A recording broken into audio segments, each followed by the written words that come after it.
Hello student, this video is for class 9th student. In this video, I will try to explain all these terms of chapter 8 motion very quickly. Okay, motion, graphical representation of motion and graph, equation of motion, uniform circular motion. I will discuss all these topics very quickly. Okay, so let's start. What do we understand by the motion? To understand the meaning of a motion first, let us understand the meaning of a rest.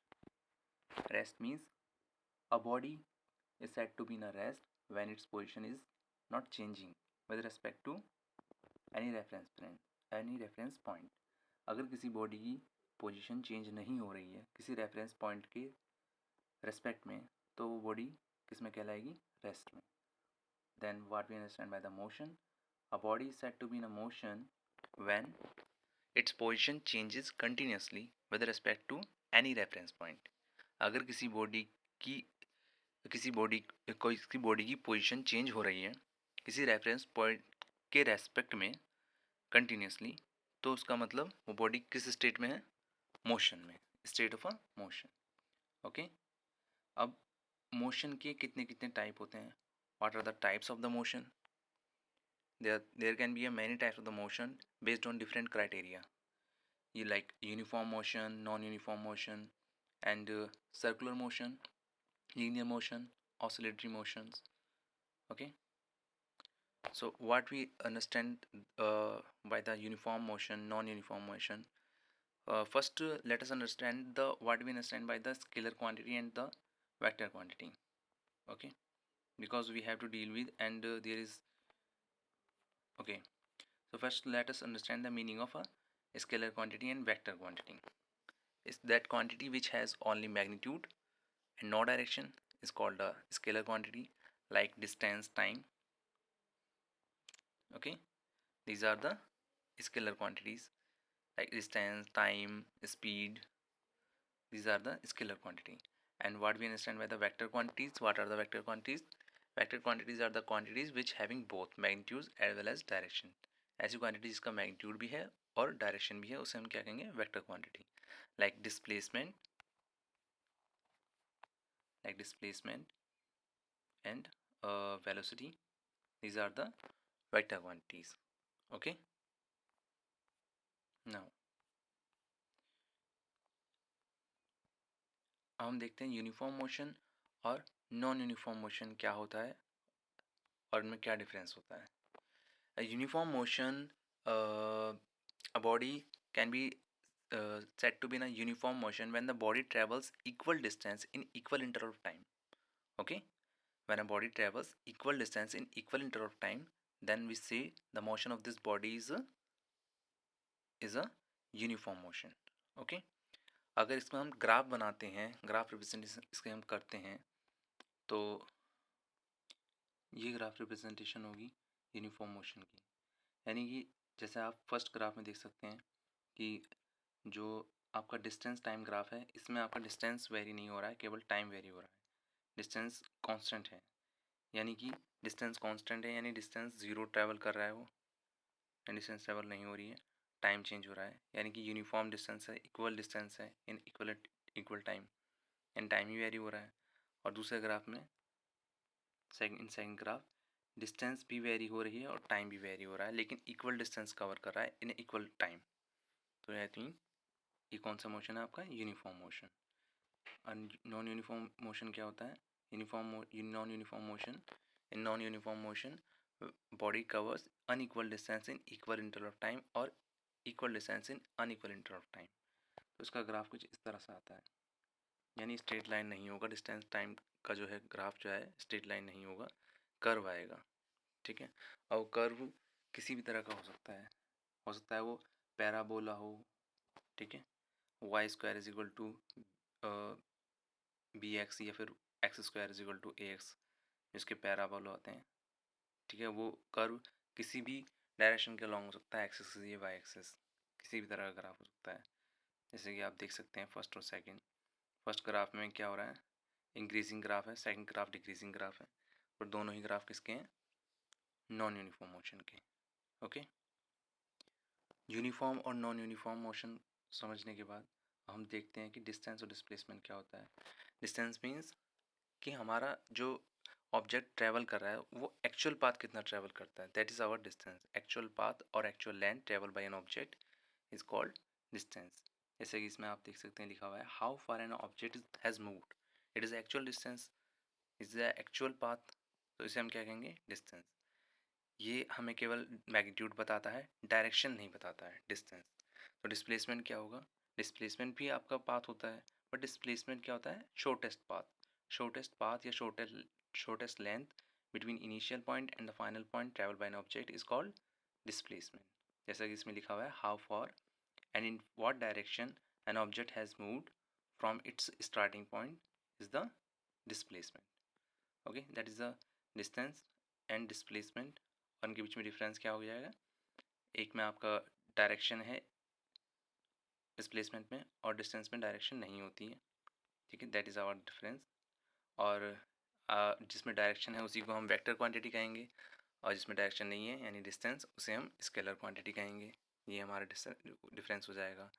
और जब इसमें ये shortest path है तो ये किसके, ये क्या हो सकता है, ये पॉजिटिव भी हो सकता है, ये शॉर्टेस्ट पाथ है। ये अगर हम अपोजिट डायरेक्शन में जाते हैं तो नेगेटिव भी हो जाता है, और ये ज़ीरो भी हो सकता है अगर हम ट्रैवल ही नहीं कर रहे हैं। लेकिन जो आपका डिस्टेंस है वो क्या हो सकता है, पॉजिटिव ही रहेगा, जीरो का कोई सेंस नहीं होता और नेगेटिव सेंस नहीं होता। Distance can not be negative. Okay, तो हमारा डिफरेंस होता है। क्या क्या डिफरेंस हो जाएंगे, फर्स्ट डिफरेंस जो इनकी डेफिनेशन, जो हमारा एक्चुअल पाथ है वो डिस्टेंस कहलाता है, और जो शॉर्टेस्ट लेंथ होती है वो डिस्प्लेसमेंट। सेकंड डिफरेंस क्या होगा, distance scalar quantity, displacement vector quantity. Third difference क्या होगा, जो डिस्टेंस है हमेशा पॉजिटिव होगा, नेगेटिव नहीं होता कभी भी, और डिस्प्लेसमेंट नेगेटिव भी हो सकता है, ज़ीरो भी हो सकता है, और पॉजिटिव भी हो सकता है। ठीक है, और फोर्थ डिफरेंस हम कह सकते हैं कि डिस्टेंस जो है हमेशा ज़्यादा होता है डिस्प्लेसमेंट से, और डिस्प्लेसमेंट डिस्टेंस के इक्वल हो सकता है लेकिन ज़्यादा नहीं हो सकता, कभी भी हमेशा कम होगा या इक्वल होगा। Okay, now let us try to understand the meaning of a speed. देखिए जैसा कि आप देख सकते हैं स्पीड का फॉर्मूला होता है distance upon time. So the definition of speed is the distance of an object travel in a given amount of time. Okay, that is the speed. So speed का डिस्टेंस अपॉन टाइम फॉर्मूला क्यों होता है, because it depend upon the only two things, distance and time. Okay, so अगर हम कहें एक particular time के लिए अगर कहीं किसी ऑब्जेक्ट ने डिस्टेंस ट्रैवल करी है, और कोई दो ऑब्जेक्ट हैं, फर्स्ट ऑब्जेक्ट ने डिस्टेंस ज़्यादा ट्रैवल करी है, सेकंड ऑब्जेक्ट ने डिस्टेंस कम, तो हम क्या कहेंगे, स्पीड किसकी ज़्यादा है, जिसने ज़्यादा डिस्टेंस ट्रैवल करी है, यानी कि speed is directly proportional to distance. और अगर दो ऑब्जेक्ट सेम डिस्टेंस ट्रैवल करते हैं और एक ऑब्जेक्ट जो है कम टाइम में ट्रैवल कर रहा है, दूसरा ऑब्जेक्ट ज़्यादा टाइम में, तो जो कम टाइम में सेम डिस्टेंस कवर कर रहा है उसकी स्पीड ज़्यादा होगी। इससे हमें क्या समझ में आ रहा है, speed is inversely proportional to time. So that's why we get this formula, speed is equal to distance upon time. Okay, the SI unit of distance speed is meter per second, distance की unit metre और time की second. Okay,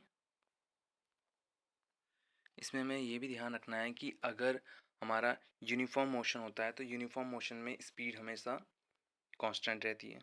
ठीक है, uniform motion में speed constant रहेगी, और अगर uniform motion नहीं होगा, अगर नॉन यूनिफॉर्म मोशन होगा तो उसमें स्पीड कांस्टेंट नहीं रहेगी, ये भी ध्यान रखना है। और नॉन यूनिफॉर्म में हमेशा स्पीड जैसा कांस्टेंट नहीं रहती, तो फिर हम क्या करते हैं, फिर हम कॉन्सेप्ट लेते हैं एवरेज स्पीड का। हम नॉर्मल स्पीड हम नहीं कैलकुलेट करते हैं, हम एवरेज स्पीड करते हैं, क्योंकि स्पीड कांस्टेंट नहीं रहती, तो सबका एवरेज लेते हैं उन सब के स्पीड्स का। ठीक है, ये चीज़ें ध्यान रखनी है इसमें। उसके बाद हम डिस्कस करते हैं टाइप ऑफ स्पीड।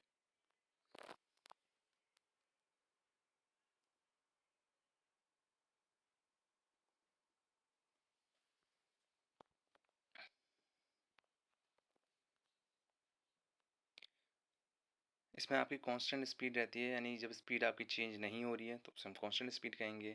स्पीड अगर चेंज हो रही है बार बार, ठीक है, कुछ टाइम के बाद, तो उसे हम कहेंगे चेंजिंग स्पीड। जैसे riding an bike for 5 kilometre, this off and then increase speed. अगर हमें कोई हिल आ गया है, हमें फिर डाउन हिल है, तो वहाँ पे स्पीड ज़्यादा करनी है और कहीं पे स्पीड कम करनी है कुछ टाइम के बाद, तो हम फिर कौन सा कॉन्सेप्ट देखेंगे? एवरेज स्पीड का। एवरेज स्पीड में हम total distance upon total time करेंगे। और इंस्टेंटेनियस स्पीड कौन सी होगी हमारी? जो किसी भी पर्टिकुलर टाइम पर स्पीड होगी। ठीक है, अब उसके बाद देखते हैं velocity. What we understand by the velocity? Velocity means speed plus direction. It means velocity means speed of a body in a given direction. So the formula of the velocity is displacement upon time. Okay, and the velocity is a vector quantity, so it includes speed and direction both. Like storm is moving at 20 kilometer per hour, but in some direction, so that's why we call it as a velocity. Okay, तो ये चीज़ हमें ध्यान रखनी है, ये इसका concept है। ठीक है, वेक्टर क्वांटिटी होगी ये, और इसकी वैल्यू जो है उसमें चेंज हो सकती है। कब कब चेंज हो सकती है वेलोसिटी की वैल्यू? अगर हम या तो इसका मैग्नीट्यूड चेंज करें या फिर इसकी डायरेक्शन को चेंज करें।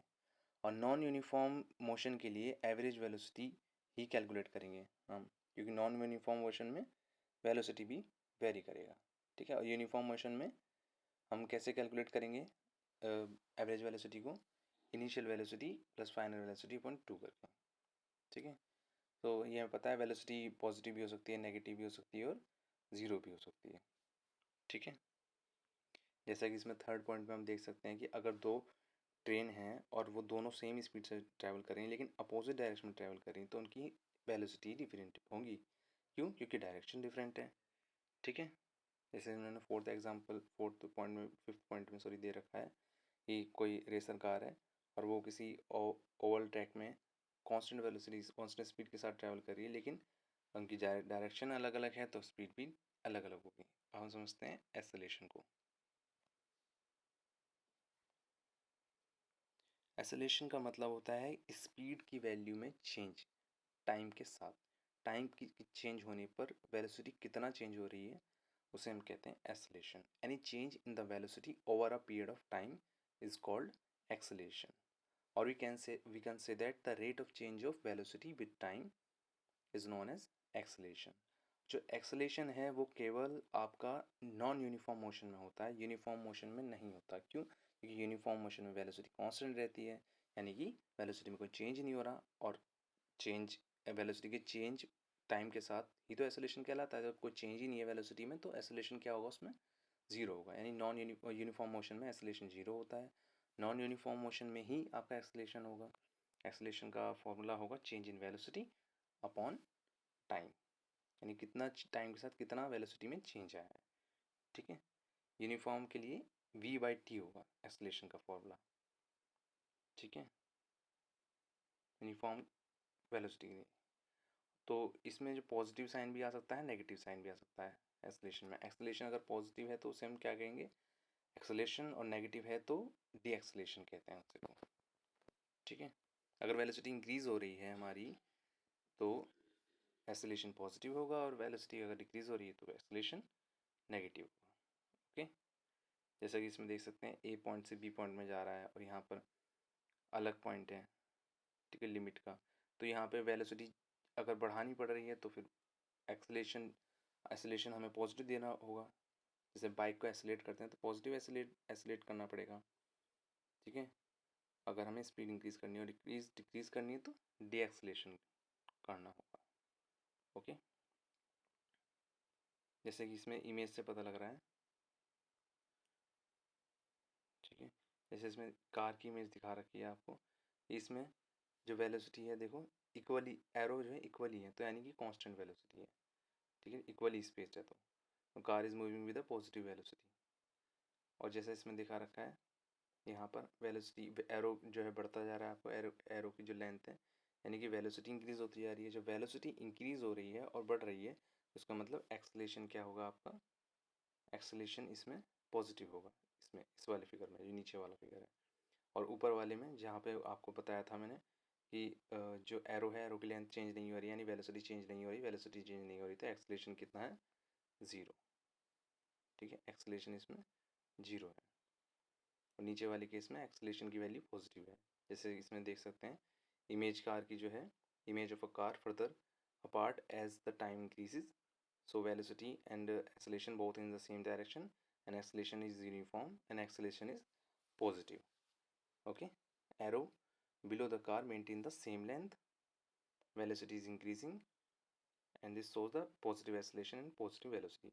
अब इसमें देखिए इसमें आपका क्या हो रहा है, इसमें जैसा शो कर रखा है कि जो वेलोसिटी का जो एरो है वो क्या हो रहा है, डिक्रीज हो रहा है, यानी वेलोसिटी डिक्रीज हो रही है। जब वेलोसिटी डिक्रीज हो रही है तो एक्सेलेरेशन क्या होगा, नेगेटिव होगा।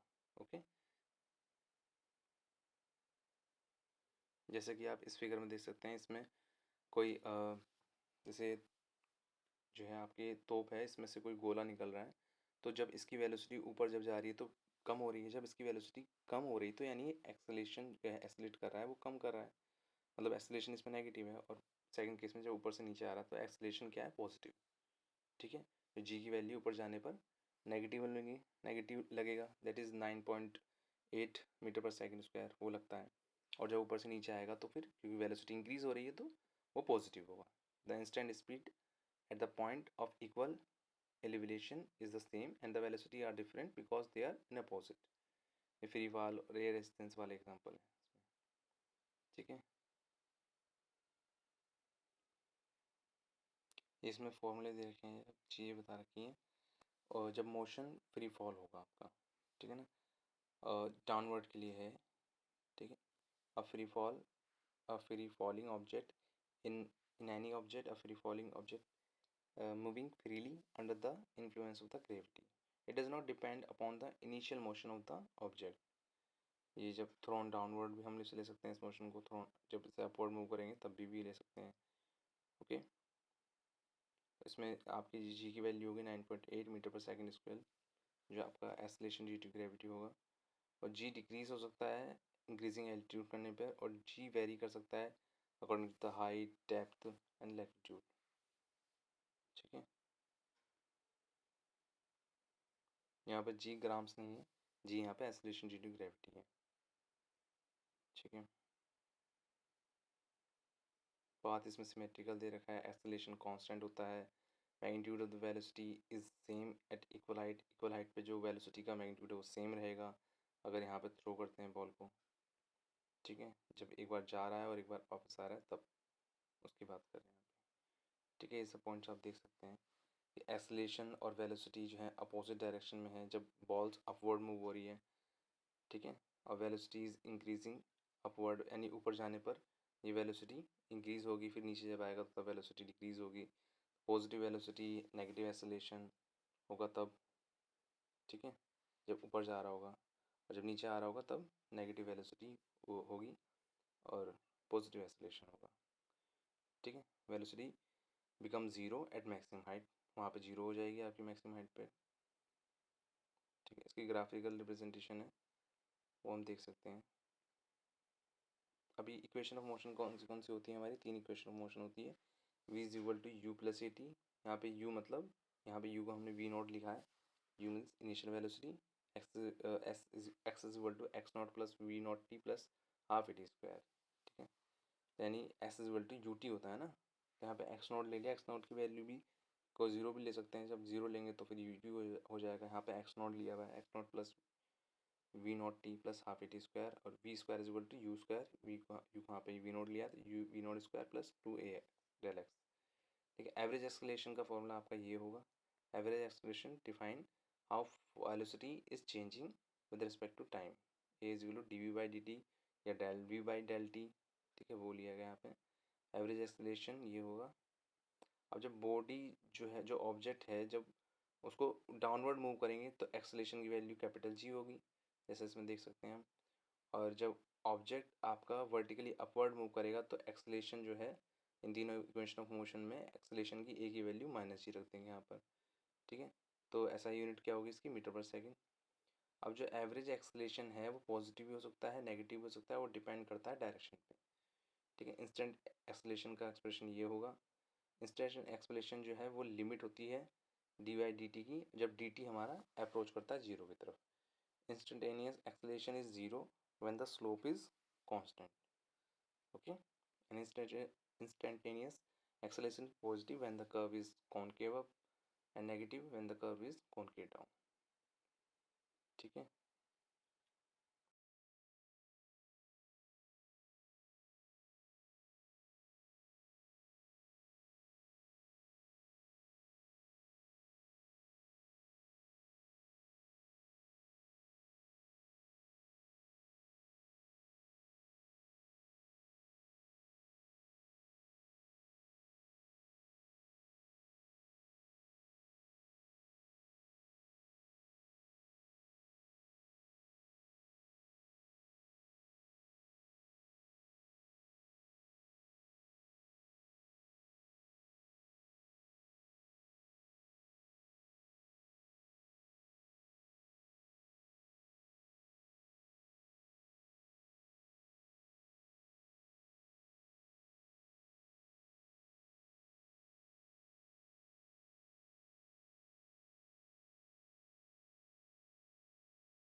सेम नहीं होगा ना, तभी नॉन यूनिफॉर्म मोशन होगा. तो ये आपका एक्सेलरेटेड नॉन यूनिफॉर्म मोशन के लिए है, और यूनिफॉर्म के लिए इस तरह आएगा. ठीक है, यानी वेलोसिटीज़ का, वेलोसिटी टाइम का ग्राफ है. एक्सेलरेटेड मोशन के लिए वेलोसिटी टाइम का ग्राफ, और ये यूनिफॉर्म मोशन के लिए जब वेलोसिटी जो है डी एक्सेलरेटेड हो रही है तब. ठीक है, नॉन यूनिफॉर्म के लिए ऐसे भी ग्राफ हो सकता है. अब देखिए इक्वेशन ऑफ मोशन डिस्कस कर लेते हैं. जैसे हमारी फर्स्ट इक्वेशन ऑफ मोशन होती है आपकी u is equal to v is equal to u plus a t and final velocity is equal to initial velocity plus acceleration into time. ये इसका ग्राफिकल डेरिवेशन है. सपोज कि अगर कोई velocity है u है इनिशियली किसी पॉइंट a पर, ओके, और फिर बाद में जो है b पॉइंट पर उसकी वेलोसिटी v हो जाती है टाइम t सेकंड के बाद में, फाइनल वेलोसिटी v हो जाती है. तो इसमें आप ये ग्राफ देख सकते हैं. ठीक है, इसमें आपके एक्सेलरेशन की डिफाइन आपको पता है, change in velocity upon change in time. तो यहाँ पे वेलोसिटी कहाँ से कहाँ, u पॉइंट पर आपकी u है आपकी a पॉइंट पर और b पॉइंट पर v है. तो कितना चेंज हुआ है इसमें, v माइनस यू हुआ है ए बी के अक्रॉस में, ए बी पाथ पर. और कितना टाइम इन्होंने लिया है, सपोज करो इन्होंने टाइम लिया है यहाँ पे o से लेके c पर आ गए, ओ पॉइंट से c पर, तो o सी टाइम इन्होंने लिया है. तो आपका ये आ जाएगा, और इन सब की वैल्यू आपको पता ही है. यहाँ पर वैल्यू पुट कर देंगे, a is equal to u minus v minus u upon t. तो इससे आपकी इक्वेशन आ जाएगी v is equal to u plus a t. Okay, काफ़ी जल्दी से डिस्कस कर लेते हैं.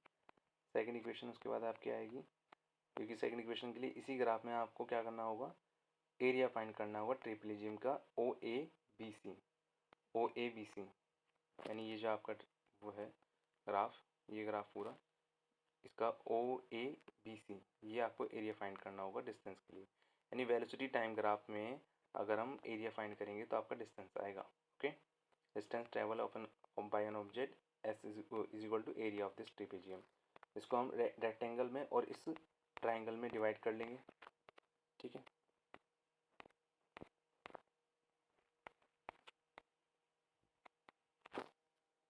रेक्टेंगल में और टाइम में, इसे हम उसे रेक्टेंगल और टाइम में डिवाइड कर लेंगे. यानी ये आपका एक रेक्टेंगल बन जाएगा और एक ट्राइंगल बन जाएगा. डिवाइड करने के बाद इनका फॉर्मूला हम लगा देंगे, ट्राइंगल का लेंथ इंटू ब्रेथ, रेक्टेंगल का और ट्राइंगल का हाफ बेस इंटू. ठीक है, और फॉर्मूला लगाने के बाद हमारे पास एक्सप्रेशन आ जाएगा s equal to u t plus half a t square. इसमें एक जगह पे हम एक्सेलरेशन की वैल्यू भी पुट करेंगे, v minus u is equal to a t put करेंगे तो ये एक्सप्रेशन आ जाएगा. थर्ड इक्वेशन के लिए सिमिलरली हमें क्या करना होगा, हमें s is equal to area of trapezium का लगाएंगे, और उससे आपकी इक्वेशन जो आ जाएगी. ठीक है, उससे फिर हम ये वाला फॉर्म लगाएंगे, एरिया ऑफ ट्रेपेजियम का डायरेक्ट फॉर्म लगाएंगे. और इस बार हम क्या करेंगे, इस बार टी की वैल्यू हम रखेंगे v minus u upon a. तो इससे जो आपका एक्सप्रेशन बनेगा वो ये बनेगा, v square is equal to u square plus two a s. ठीक है, तो आई थिंक बेसिक के लिए इतना ही हम रखते हैं। ये आपका बेसिक डिस्कशन था इस चैप्टर का। ओके, आई होप सो आपको कुछ चीज़ें इससे पता लगी होंगी इस लेक्चर से। I hope so this lecture is useful for you to understand these basic things. Okay.